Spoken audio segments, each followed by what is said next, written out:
Welcome to the Corporate VC Insiders series. Today we have Tiffine Wang, who is going to share about her journey into corporate venturing, as well as all the best practices that she has learned along the way. Tiffine, do you mind spending 5-10 minutes to share your journey into corporate venturing and what you picked along the journey that was useful for you? Sure. So my path is actually a little bit unconventional. I grew up with a family of small entrepreneurs. I was born and raised in San Francisco. My family migrated from Taiwan. So I've never really had these strict rules around like what a career is. We spent a lot of time just solving problems. So when I was younger, I used to do, I did research. I thought biosciences was very interesting. So I was doing some work at UCSF, but then I decided that I don't think I'd be very happy being stuck in a lab all day. So I went to college and I ended up studying psychology and sociology. So a lot about sort of how the human, mind works, and then a lot about social systems. I did a lot of different jobs. I was a teacher. I taught first grade. I was a counselor. I was a caseworker. And then eventually I just moved into tech. One of the first jobs that I did moving into tech was the Alchemist. Alchemist is one of the top enterprise accelerators around the world. But prior, when I just joined them, it was actually a training program for entrepreneurs, specifically technical entrepreneurs. And we were figuring out how to scale these programs globally. In that program, I was very, very lucky to work with some of the world's top entrepreneurs in Silicon Valley. And they were mentors for the program, and I really got to know them. And when I broke into tech, I ended up just doing a lot of the things that were non-technical in these little startups. So I did business development, strategy, and all these different things. From there, I moved into building out more incubator and accelerator programs. I built a program called European Innovation Academy. I built out their mentoring program. It started out in Estonia, then moved to France, to Portugal, and then eventually Qatar, Hong Kong, China. So that program expanded quite a bit. It started out as a joint program with UC Berkeley. And then eventually moved into, I think, about 40 different universities. And the goal of that program was to give the foundations of entrepreneurship to, all the people who enrolled into it. We went from team formation, ideation to a basic MVP all within 3 weeks. So it's extremely intensive program. Today, I still go and judge the finals for that program, but it's a really, really great training program for entrepreneurs. From there, I think it did more operational work, and then eventually got picked up by this company called Singtel Group. Singtel is a very large Singaporean conglomerate. They own a bunch of businesses throughout Southeast Asia as well as Australia. And I was doing tech scouting for them and innovation. So looking for new technologies to push into the various business units, working with the CEOs and executives to solve really big problems. And I was very lucky to train under them. And then eventually got put on their ventures team. So I joined Singtel Innovate, and I was with them for 5 years. And then afterwards, about 2.5 years ago, I joined MS&AD Ventures, and I've been with them since. Very nice. Thank you, Tiffine. What did you learn at Singtel Innovate that you are using today? Let's start with a double click. Yeah, so Singtel, I've learned a lot of things. I think there's two main things that I've learned. I've got my foundations of how venture capital works there. The partners there came from actually more institutional backgrounds, so I was trained more of what a typical VC needs to do. And the other thing that I learned was when I was working with the CEOs of the very large units was how to manage and build technology and products for very, very large businesses. And then I did a lot of bridging the gaps, right? I think this is one of the very big problems that CVCs often need to solve. But I really learned how to manage those relationships, how to thread that needle, and then get partnerships to stand up and going. And I really got to understand sort of the levers of like what really makes a difference for a large businesses. And then, with managing the smaller portfolio companies, figuring out how to survive because they have about 8 to 12 months of runway, right? And then what is actually the middle ground for the two to meet and actually have a happy medium and be successful together. Very nice. I think the word relationship comes across in your journey, from when you mentioned you were doing the teaching, building incubators, mentoring program, even the tech scouting is all about relationships. Can you give some tips about how you should engage with entrepreneurs and build meaningful relationship for them? Yeah, absolutely. I think it was really helpful that I actually been on the operator side as well. I've actually even learned how to code. What's really great about nowadays is like every time you want to learn something new, you just go online, find a course, read a couple of books. Before there was online content, I spent a lot of time in libraries just reading about different things, learning about them, and then figuring out how to execute, which actually ended up being a really good foundation for this type of job, because you're always having to learn something new. When it comes to engaging with entrepreneurs and different people in the ecosystem, what I found that's very helpful is I'm actually very naturally empathetic. So stepping in the shoe of the other person, what they think about, what they care about, what their objectives are, and then actually just managing and guiding. I think my coaching background has been very helpful, especially working with executives and boards, is I usually don't tell people what to do. I sort of hold the space for them to really think through like what they really care about, and then figuring out how to bridge the gaps. And I think a lot of my day-to-day today is actually doing that more than anything. I love it. So that's one golden nugget, actually, which is looking from the other's perspective and asking questions, make them think through the questions. Anything you feel like is most helpful in terms of you meet an entrepreneur, and what are the type of questions you ask that really make them think? Do you start with the technology, the business model, the go-to-market, or even more profound than that? Yeah.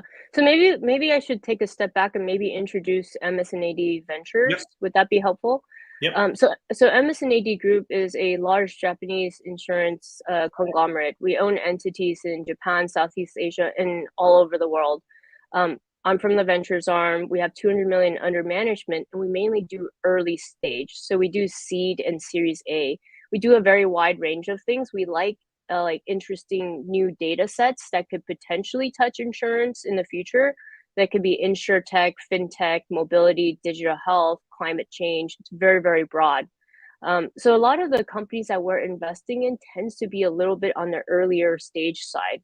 And so what we have is the relationship with the founders, right? And their ideas and what they're building.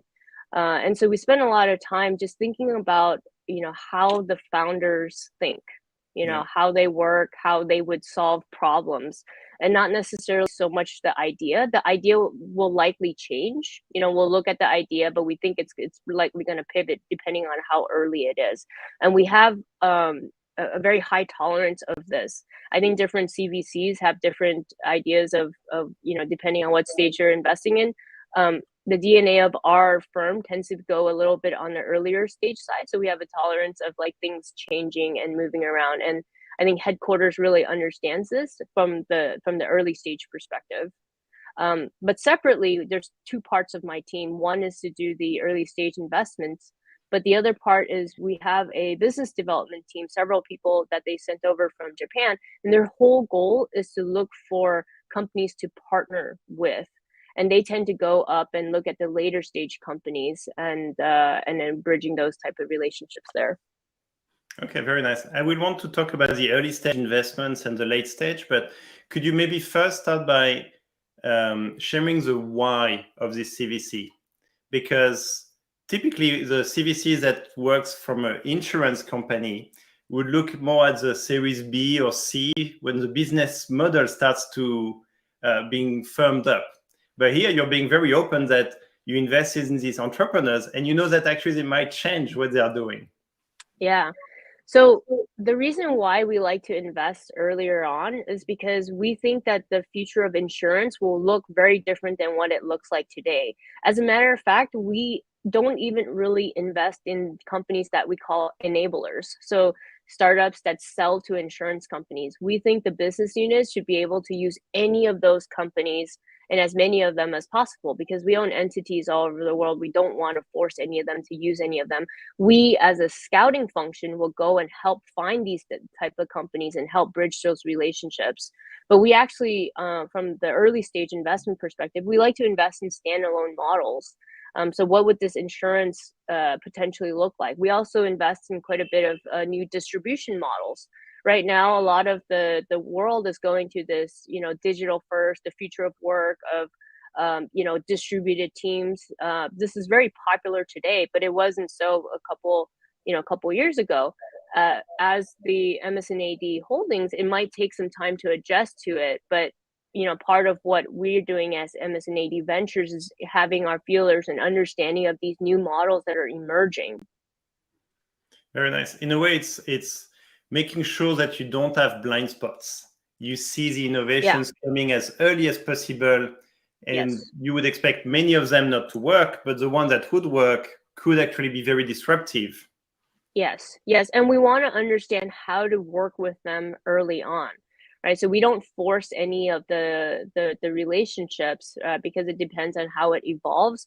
But we do want them to eventually work together, ideally. But again, we won't force any of the relationships. Which probably means you don't need championship or approvals from business units when you invest so early. Yes. So what's really great is that we have a lot of autonomy. All the decision making stays within my team. We have 3 partners, and we make investments all over the world. So that means we're, pre-COVID, we were running around quite a bit, and we've had this system that we can close deals very agile. We'll do a lot of, closing deals over text and having conversations quickly. And so we move quickly as well. So yes, we don't need to have a business unit buy-in for our early stage investments. Very nice. You talk about quick, which most CVCs are being told they're not that quick. So what is quick for you?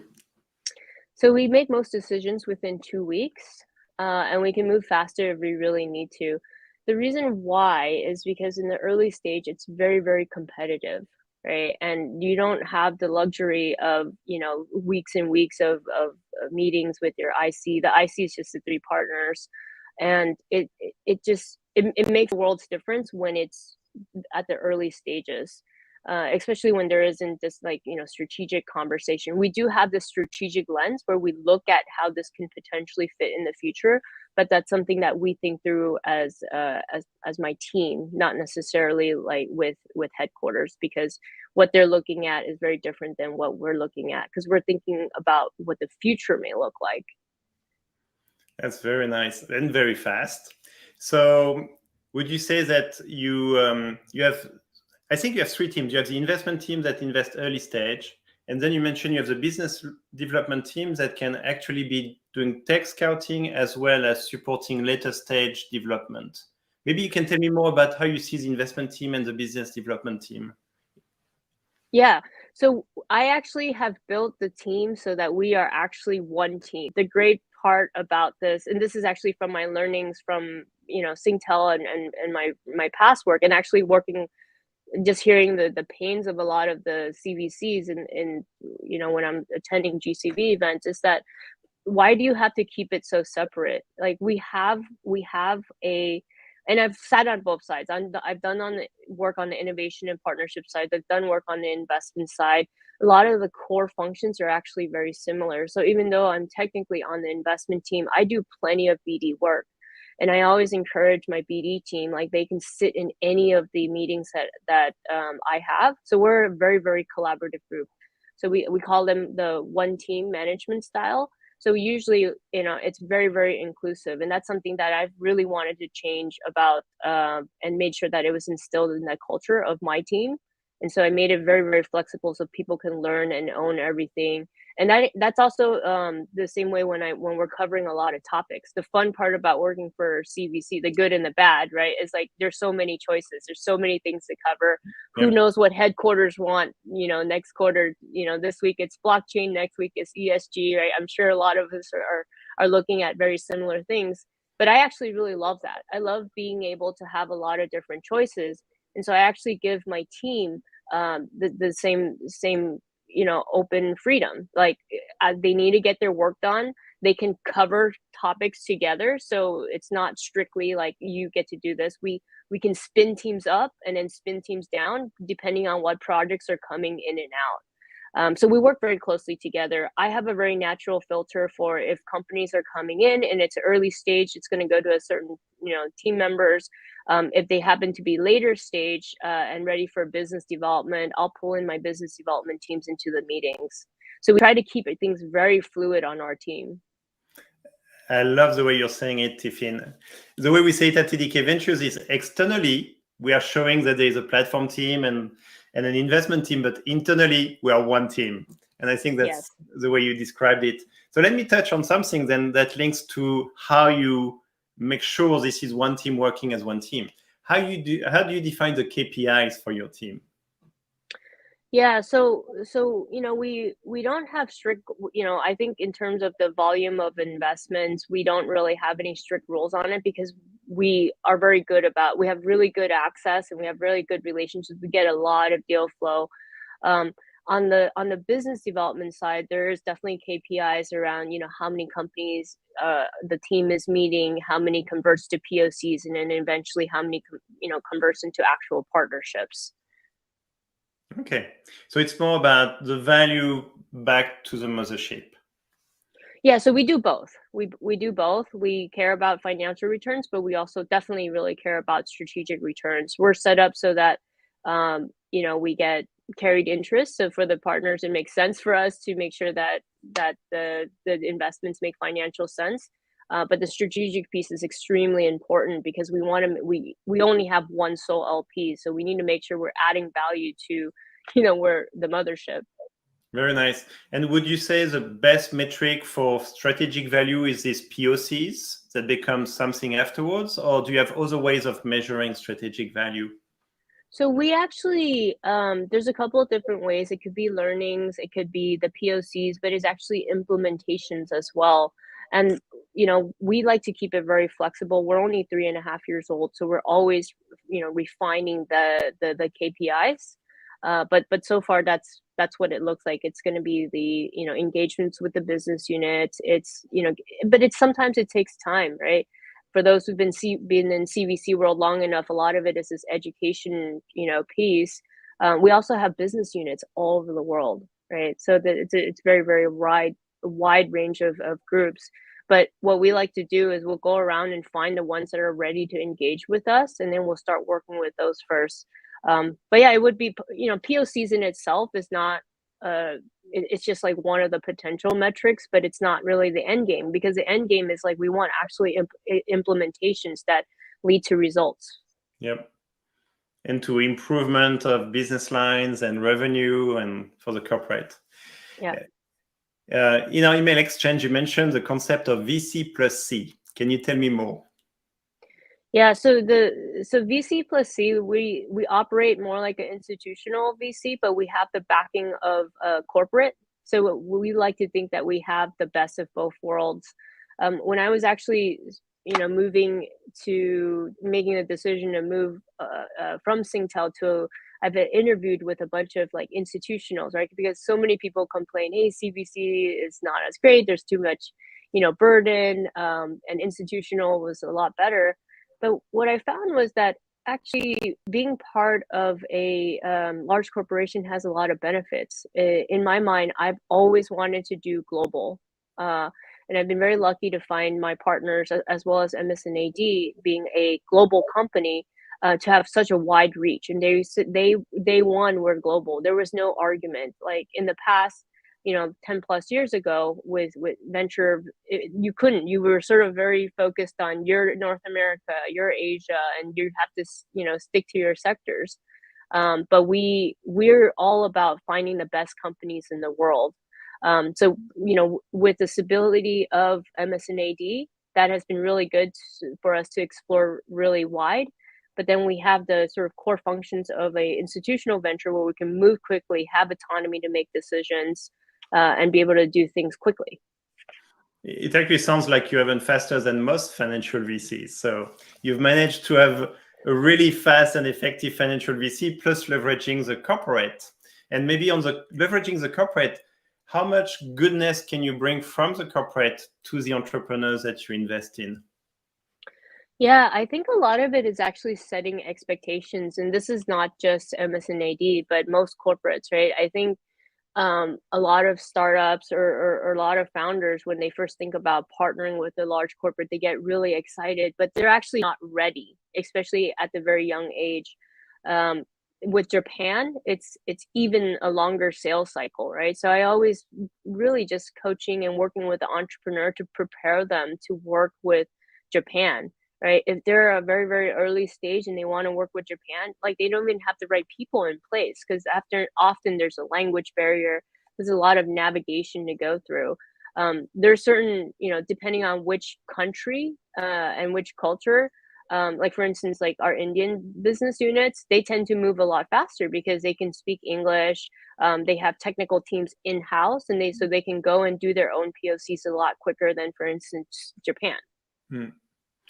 And it nearly feels like it's an art to know when to introduce a startup to a big corporation. Not too early, but at the right time. How do you get this art down to a science? I think I think it's about understanding each of the culture, which of the units are, and then the experience of the entrepreneur. I'm traditionally more of an enterprise investor, even though now I do a mixture of consumer and enterprise. With enterprise businesses, the founders tend to be a little bit more mature because they've worked in the space for a little bit, so they know when a product is ready to go Mm-hmm. somewhere, to go overseas, right? With consumer products, it's a little bit different, and it's the culture is very different. So there's a lot of things that you need to figure out. So there isn't a sort of perfect like way to have this ready, but typically we'll look at for partnerships. We like to look at things that are Series B or later because that's when they actually can start adding salespeople on the ground, especially if they're selling into MS&AD. It's not a strict rule, but slightly later stage tends to be better. Very nice. For the entrepreneurs who are listening in, can you give a view about check size? What are you looking right now for the next 6 to 12 months? And what makes MS&AD Ventures unique? Yeah, so we typically will write check sizes of 500K to about $2 million. We like to follow. We work with really great VCs all around the world. We can also lead and co-lead. We've done that as well. But there's a lot of great Series A investors. The main difference for us is we have autonomy. We make decisions fast, and we're global. Those are the things that I think makes us a little bit different. And we like to partner. We actually really like disruptive ideas. So we think the sort of like the 0 to 1 things that really will fundamentally change the way the world works. Those are the type of companies that we're quite excited about. Okay, very nice. And why not lead some of the investments? So we don't have any problem leading, but I think like especially for seed and Series A, and then a lot of the growth stage VCs like are coming down lower.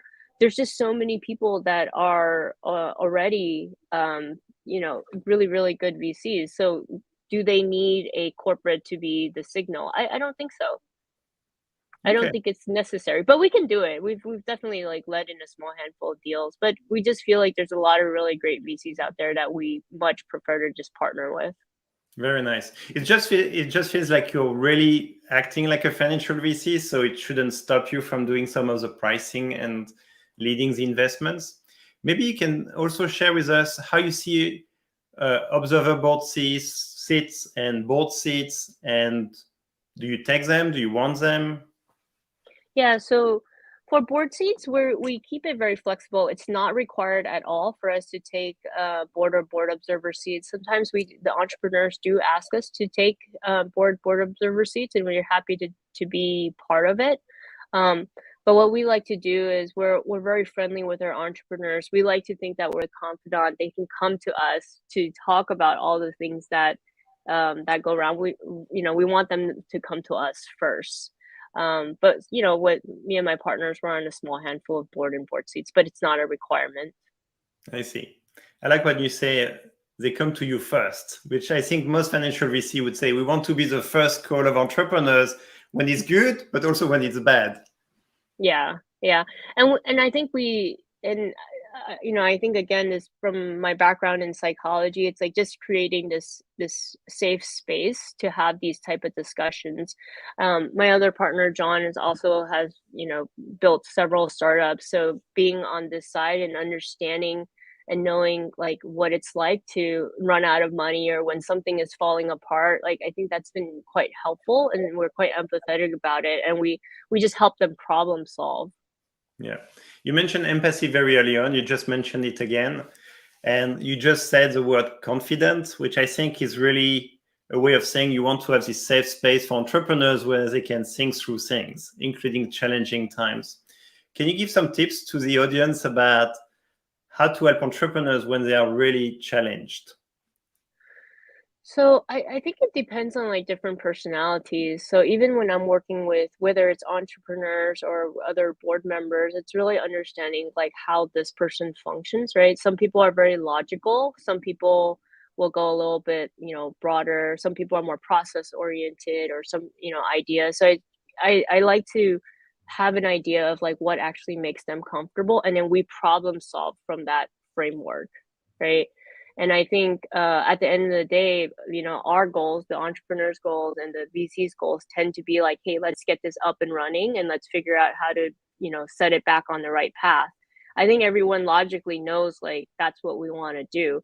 But getting there, there's a lot of different personalities and different people tackle things in different ways. And all I'm doing is just holding the space, creating it so that people can have a better view of what's happening, and then let's solve the problem together.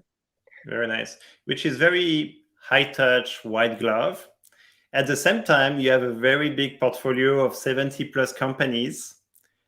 How big is your team and how do you manage to have all these high touch points? Uh, how? Yeah, well, I think the reality is that typically we'll have well, actually it was really really crazy during when COVID first hit, and we were up at all hours of the day because we have portfolios all over the world.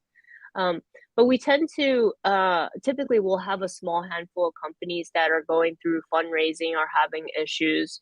And then we actually have a bunch of companies that are just doing very well. I sort of laugh that, some of my really good performing companies, they sort of just, they're just going up They and don't to need the you. right and they don't really need me, right? And for the ones that I've had to work with a lot more intensely, where there's challenges, and we've gotten a lot of them back up and running again. Hires don't come all at once. We have, in terms of the team, we've brought on 2 associates. We're about to add a head of innovation, and then we have about 4 or 5 people from Japan in the biz dev team. I think they're sending us about 6 more. So we have a lot of people to come in to help. Okay. And you just mentioned they are sending you 6 people. Can you describe what you mean by sending you 6 people? It's not you choosing them or interviewing them, or how does that work? Yeah, so in the US, we have our core team that we do get to hire. We have full autonomy on who we hire in the US. In Japan, they'll have, and my partner Tak, who's the founder of MS&AD Ventures, he'll have some filter, but usually there's a couple of different business units where they'll actually send people over to sit on our teams, and their goal is to support and learn, and help as however they can, and they have much closer relationships with the headquarters. Yep. We have this function called startup liaison, and it sounds like really this liaison where they already know the people at the corporations and what they care about. Yeah. Very nice. And so, I mean, 70 portfolio companies, that's a lot. How do you think, and it's only in 3 years and a half, how Hmm. do you plan to scale the team size with the number of portfolio companies? Do you think it's linear? Do you think it's exponential? How do you see the scaling? I think we will probably keep our team fairly small. We might add 1 or 2 more at most. I don't see us adding a lot of people. we've built a team so that people can build their careers here. And so, that's my goal. And and what's great is I give my team a lot of autonomy so they can come up with ideas. And as our firm is growing, we've had to streamline some portfolio services. So we're working on cleaning some of that up. And then there's certain things that we can really, we really have to figure out sort of what we can do really well. Right. And then there's other parts where, like, because there's other investors in the company, like maybe we don't touch that part. So we really focus on things that we can really deliver on. Very nice. I really like everything you're saying. In terms of recruitment, especially with your mindset of one team, what it is that you watch out during the interviews for people joining your team? Yeah, I really just love the team that we've built. And we've built it's a very, very small team, but they end up being, I don't want to say this, but they're like very, very high performers, like 10xers, right? So even though they're one person, they're extremely high function. So, the people that we have on our team just can do a lot more than like an average normal person, right?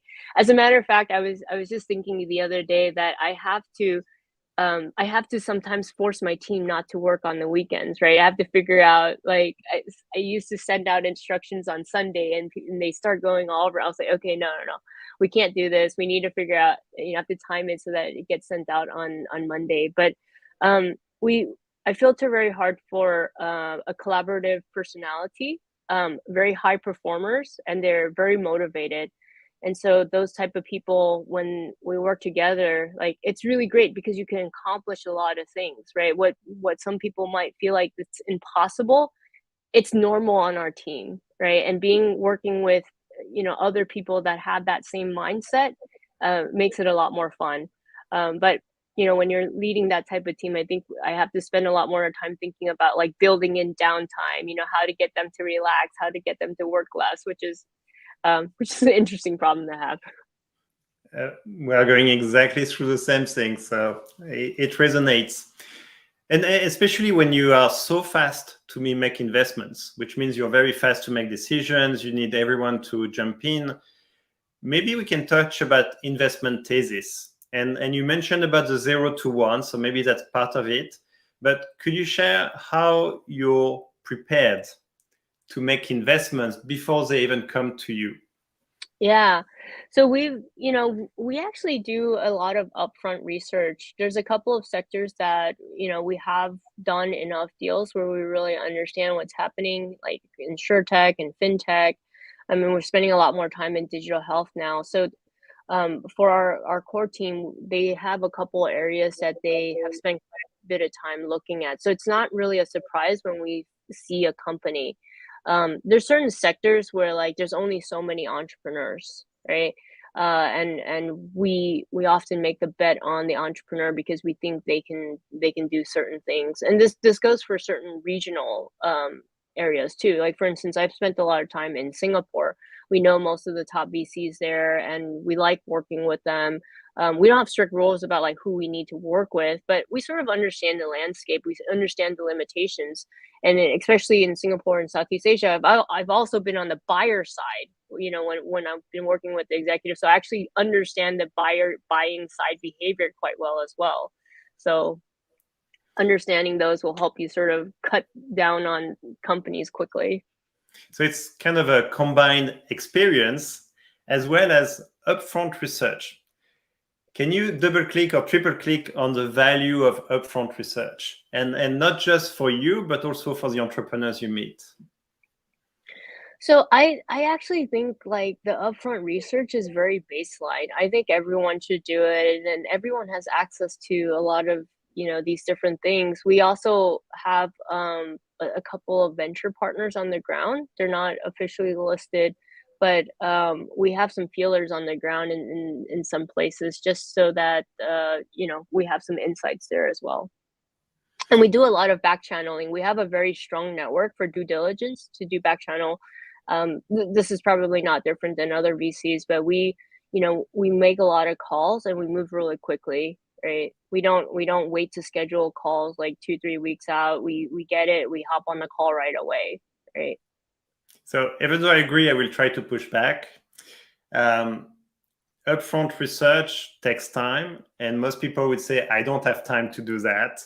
When there's an opportunity, that's when I'm going to start. So try to sell me why it's so important to do the upfront research. I think it just helps to understand some of the metrics that people are looking for, or and then you're it's so that you can ask educated questions, right? And a lot of the sectors actually bleed together. We don't actually have really strict rules about which sectors these companies come from, and the reason is because we see the world actually. There's a lot of like ambiguity in terms of like the way the world is being built, right? Um, and we actually are very fine with that, and we're actually happy to see these like unique things that pop out where you're like, oh, that's impossible, you can't mix like healthcare and fintech, that doesn't make any sense. We're like, no, it makes complete sense, right? Because we like to see the world in a very holistic view. But when you understand how some of these sectors work, right, you can actually start to see some of the behaviors or understand where the potential behaviors can come from. So when you do some upfront research, it just helps to ask, smarter questions. Very And so nice. it's not so much about like being able to predict exactly what the entrepreneur can do, but it's just thinking about how she or he is thinking about it, and making sure like they like double checking that they actually understand the challenges that they're going to be facing. In a way, it's about knowing which questions to ask and what are these top questions. Yeah. Yeah, very nice. Let's talk about investment decision making. So you can make investments fast, but it doesn't mean that you don't have a process to make good decision. Yeah. How do you go through the investments? Would you involved? How do you challenge the ideas? Yeah, so typically what we do is it depends on who meets the companies first. We'll meet the companies, and then we just bring it to the partners. We have 3 partners. We'll have a discussion about it. If there's time, we'll have a second meeting, and we'll meet the company, and then we'll typically decide then. Okay, but sometimes you decide with just one meeting. Sometimes we do. Wow. Okay, I think you're one of the fastest CVC I know, and one of the most like financial VC I know. So this is really impressive. Talking of something that looks like a financial VC, you mentioned you have fund of $200 million. You also have carry model. So how do you think about reserves versus making your first investment? Yeah, so we typically will invest a total of 2 to 2.5 million per company. So our first check might be 1.5 million, and then we have some reserves for follow on. Sometimes we'll write a bigger check, and then our follow on check will be a little bit smaller. We'll typically end up with approximately 2.5 per check. With that said, we're sort of in discussions on like, especially last year, because a lot of the companies they've raised like really really quickly. We did the investment, and then they went into their following round right away. So we had to adjust it a little bit. So we don't have a perfect model. The paper model is approximately 2.5, per company, but some of them is going to be a little bit case by case. I see. And so you're not trying to allocate more reserve or less reserve depending on the potential for financial outcome of any given portfolio companies. A lot of it is, again, it's case by case, but loosely the rule is we're going to have about 2.5 million per company. There's some companies where like the next round of funding, the valuation was so high, like our fund is only so big, and it feels like throwing away, a bucket, Yeah. throwing money away. But with that said, I think for a lot of our follow-on investments, we do pass on, especially the ones that are getting bigger, to our parent company, and they have the ability to write much bigger checks. Oh, that's nice. How do you introduce that to the parent company? So it depends. We have a really great BD team. Jack, who's our head of BD, and Tak, my partner, who's from Japan. They have really really good relationships with the various business units, and they tend to, we tend to introduce the startups through them. Very nice. Maybe one question then, because you're planning to have about the same amount invested over time of a startup. How do you decide if it's a smaller check or a bigger check for the first check? Yeah, that's not your choice. It's not our choice. So Okay, sometimes like we might be squeezing in, 500K into a very, very early stage seed round, and then our second check is bigger.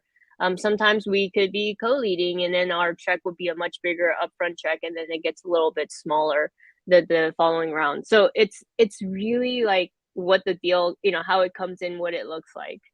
okay. But if you can do any type of check size, you would probably go for what, half of your 2.5 or? Um, it always makes sense to go a higher amount earlier because you Yeah, have more ownership. That's from a logic standpoint, but the world is not logical most of the time, and life comes with whatever it comes with. very nice. So I want to talk about the fact you work for a multinational, so many, many different cultures. You invest globally, many, many different cultures. How do you build your CVC to handle this exponential complexity? Yeah, what's really great is the team members that we've brought on.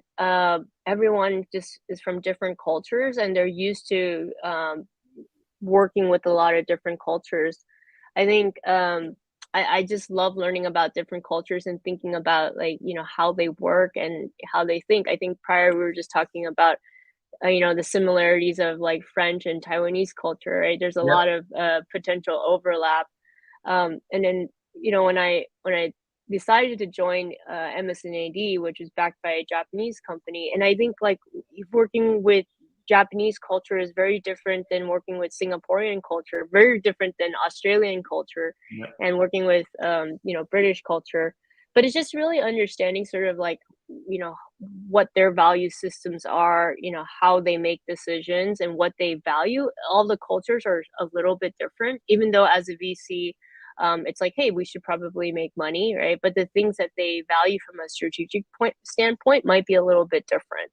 And then so it's just spending the time to to understand each of the differences in these cultures, and then figuring out how to bridge or even speak the language um, of how they're thinking and what makes them excited. Very nice. I want to go to the differences you've observed between your time in Singtel and your time today. And what do you think are the best practices that Singtel had that you really wanted to deploy today? So, you know what? I think working for Singtel, the biggest things that I've learned was governance. Not to say that MS&AD doesn't have governance, but it was a really, really, really great foundation. They were very strict about a lot of things, um, and uh, and that was a really great foundation for like understanding venture capital, understanding how finances work, understanding how working with very large businesses work. And then when I working with Japan, I think there's uh, I have a little bit less control because there's a language barrier and I have to work through my colleagues.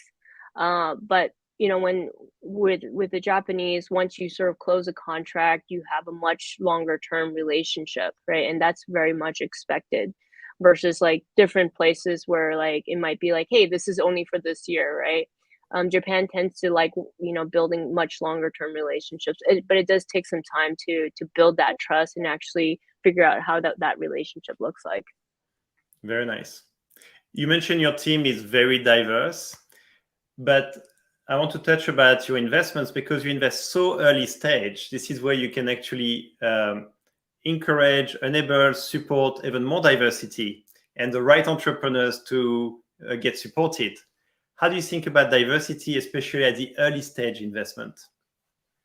Yeah, we there's a lot of general guidelines. So we care a lot about impact, making the world better, inclusion, sustainability.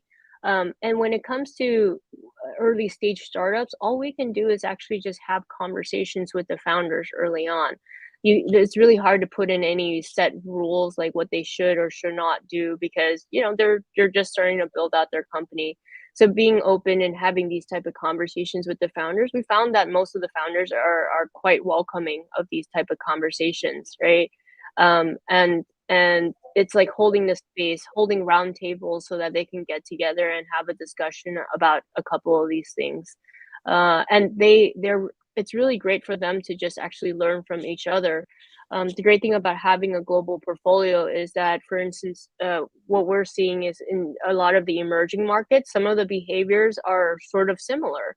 And so when we get those CEOs together, they can talk about best practices and how to support one another. We have a company called Multiplier, where they're a employee management platform. That's a global employee management platform. So you know, we think that, hey, you can build a company, you can have people everywhere. And before, this was a lot more difficult to spin someone up, and you have to put them as a contractor. But Multiplier was built so that you can, you know, really take care of each person as your employee. And then they're going to, you know, pull together the tools and things that are needed to really figure out how to run a global team. This is something new, right? And it got really, really popular during COVID. But we're seeing this shift in culture. You just mentioned roundtable and getting your portfolio company together. So you have a big portfolio. So this is really nice. Can you talk about some of the things you do to get your portfolio companies to share best practices, to share the challenges, and whether it's something you want to do even more in the future? Yeah, I love, you know, I just love getting people together and spending time, because I think that's the best way to learn. You know, I happen to be just sort of the, you know, bringing them together. I tend to like to bring people together in smaller groups. We did talk about potentially doing one where we can get everyone together, but with COVID, it was really hard. But so we do a lot of smaller groups. So we'll do, you know, 5 to 6 CEOs together. We'll do lunch and just, you know, have conversations, and then we'll do direct introductions. But we found like the smaller roundtables around specific categories or ideas, like even introducing them to each other. Now we have enough portfolio companies where they can start partnering with each other. And so, yeah, we would love to do more and more of these. Very nice. Let's switch gear to the CVC design. Today, your CVC is reporting to whom, and how often do you update your activities to the mothership? So we technically report to the group CFO, who sits on our board, and we'll have from a reporting standpoint. I think we have a team that works on just giving them monthly updates on what's happening. My partner speaks with that team very, very regularly. And then we have a few board meetings throughout the year just to update them on what's happening, and then figuring out sort of the plans for the next coming couple of years. And any best practices on what you share back, how you update? Yeah, I think what we've done really well here is we structured it right from the get-go. I haven't been in CVC world for a long time, and having a lot of peers in the CVC world is like, when you don't set up the structure right, you're spending a lot of time trying to clean up and figure out how to restructure it, and that um, it just sucks up a lot of energy. What my partners John and Tuck have done from the get-go was like structure it so that we have freedom, we have autonomy, and then we also, like, they're very open about, like, you know, how we can build and adjust and change things. So there's a lot of flexibility built into it. But our core structure of like us being able to move fast, that was built in, you know, from day one. It also helps that some of our portfolio companies are doing well, right? So that, you know, we have results to show for it. But it was built like that since the beginning.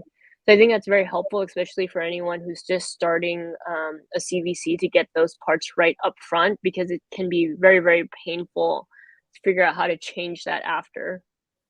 The other thing is just prepare for executive changes. I've seen this everywhere. It happens all the time. Luckily, we did have some executive changes at MS&AD, but again, you know, the Japanese culture tend to be about longevity, and we've we had the group CFO change, but everything's sort of working fine, and we're on the same path. But that can be quite disruptive for a lot of CVCs that I've seen in the past, where like one executive wants to do it and another one just doesn't want to support it, and then the unit gets shut down, which is very sad. It's so funny you mention it, because yesterday was a change of CEO at TDK, Okay. where they gave the baton from one CEO to the new CEO. So your timing for this comment is really spooky. But one thing that's interesting, both of us work for a Japanese CVC, and most people think that Japanese are very strict. But your case and my case shows that actually they are extremely flexible and open-minded and willing to give autonomy. Like you said, it helps to show results. What other perception you think are wrong about Japan that you think would be helpful for everyone to know? This is not the Japan that you hear about. This is actually a much better Japan. Yeah. I actually didn't have any preconceptions, working when I decided to join MS&AD. When I met my partners, John and Tak, like I just really loved like the way they thought, and working with the Japanese culture is they really do trust you. Like once they decide to hire you and bring you on, they really do trust you, and then they're all about like, let's build this together and let's figure out like how to make things work. And that's been really, really great. I really love my colleagues. They've been just really wonderful to work with. And then, supporting them on, getting that innovator's mindset, like, because in Japan, there is a lot of structure, in headquarters, and there are certain ways of making decision making. But, sitting on an innovation team is like, hey, let's figure out like how to get people to think differently. It's that mindset change, right? And it is quite a bit of a journey, but I think that's like that's part of the fun, right? So it depends on how much people can tolerate it. Some people really like just say, hey, this is too much work, but something about like getting this shift to happen is something that I really enjoy doing. Yeah, I think the shift is real. I was talking with one of our corporate officers a few weeks back, and he was basically saying that we make a decision to invest a few $1 million in 80 minutes. They used to have long debates at the executive committee level for the same amount of money, and they would still decide not to invest. So I think the shift is important. And maybe you can tell me about how much do you think a CVC can be a positive change agent for a corporation to actually even become more agile without any of the strategic value of the CVC, really as a way of thinking differently? Yeah, I think it helps when the executives buy into it. I think both for Singtel Group and MS&AD, both of the groups were on the very top executive level. They really like believed in us, and they really like supported us, working with the business units. And our goal is like our whole job is to make it better for all of our business units, to make it easier to innovate, because a lot of the business units are not structured to innovate. It's so interesting. So I want to end the interview with why would people come to you? Different type of deals, maybe a career advice. Why they should come to you? Yeah, so we in terms of like insurtech, fintech, we're doing quite well here. So and anyone who needs a global perspective that's interested in go to market to different parts of the world, I like to think that we have quite a bit of experience here. So that's something that I love having that conversation with. But I actually really love conversations about sort of transitions. Anyone who's looking to build a new CVC or like figuring out how to structure CVC, like I love it, when you're at that stage when you're just starting out, and that's when I think I can also be the most helpful. When you're sort of in the middle of it, I can still help you, but when you're at the very beginning, when you're still structuring things, those are probably a very good time to have, come and have a very casual discussion. Very nice. I might take you up, even though we are about 3 years old also, but I think we could have our teams meeting, our respective teams meeting together, because we could share a good practice. And we are close Yeah, to each other. absolutely. Very nice. What about career advice? Is that something that you're open to discuss with people? Yeah, absolutely. I actually do a lot of mentoring and advising. What's important to me is like people come actually with good prepared questions. I hate it when someone says, hey, how do you get into venture? It's like there's so many books, there's so many things that you can read about. But if you have something like specific that you're trying to overcome, like how to get board experience, how to deal with certain types of scenarios. I love problem solving people problems. So those you can come to me for. Very, very nice. And then my last question, which you can take 3-4 minutes for. What are you most excited to invest next? Do you already have some ideas about what you're going to do a deep exploration in and that you want to learn about? Yeah. So our team, we've been spending some time looking at digital health. We're spending some time in Web3. We're continuing to look at fintech and insurtech. But I actually really like the convergence of a couple of these sectors, right? So I like things that are very, very different. So those are my favorite ones to look at, where you can put all these things in the buckets, and then you're like, oh my gosh, I can't fit this into a bucket. Like those are the ones that I'm like really excited, because you're learning something really different. You're like, I've never thought about that before. A totally new approach. Yeah. Very nice. Tiffin, I really enjoyed our discussion today. I think you shared many golden nuggets, and I love the way you're building your team and making them work as one team. And you are super fast. This is really impressive for a CVC. Yeah. Very good. Thank you very much. Thank you.